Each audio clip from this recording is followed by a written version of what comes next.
3 సార్లు గెలిచాను అని చెప్పుకునేటువంటి నందమూరి బాలకృష్ణ గారు ఎన్నాళ్ళు కనబడతారండి ఇక్కడ నియోజకవర్గంలో?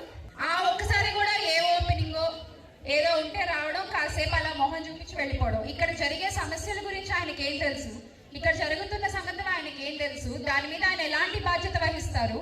అసలు ప్రభుత్వ డిగ్రీ కళాశాల హిందూపూర్, ఇది బోర్డు మాత్రమే కనబడుతున్న పరిస్థితి కొన్ని సంవత్సరాలుగా. ఎమ్మెల్యేగా ఆయన ఉంటే ఎంత, లేకపోతే గత ఎన్నికల్లో చాలా గొప్పగా చెప్పుకుంటున్నారు, ఇన్ని స్థానాలు వచ్చాయి అన్ని స్థానాలు వచ్చాయని. నిజంగా వాళ్ళు గెలిచిన గెలుపు ఎలాంటి గెలుపో హిందూపూర్ నియోజకవర్గమే ప్రజలందరికీ తెలియజేసిందండి. ఒక్క బూతులో ఒక్క ఓటు కానీ ఇది ఎరిగామండి ఎప్పుడైనా? ఇది దీన్ని బట్టి అర్థమవుతోంది వాళ్ళు గెలిచిన గెలుపు ఎలాంటి గెలుపో.